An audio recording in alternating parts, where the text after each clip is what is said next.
Sa iba pang balita, nakipagpulong sa Special Task Force ng Department of Justice ang mga Indonesian lawyer ni Mary Jane Veloso sa pangunguna ni Attorney Rudianto. Hanggang sa ngayon ay humahanap sila ng paraan upang matulungan si Mary Jane sa kaso nito sa Indonesia.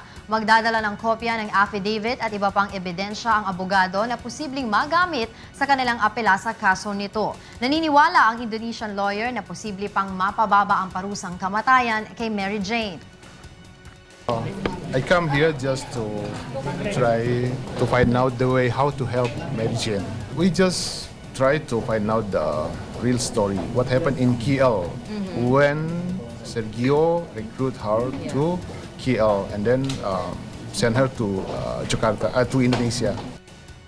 Samantala, patuloy na nakatatanggap ng mga impormasyon ng Department of Justice tungkol sa iba pang umanay na biktima ng recruiter ni Mary Jane Veloso na si Maria Cristina Serio. Inatasan naman ng kalihim ni Undersecretary Jose Vicente Salazar na makipagpulong ng regular sa mga miyembro ng binuong Special Task Force upang suriin ang mga natatanggap na impormasyon.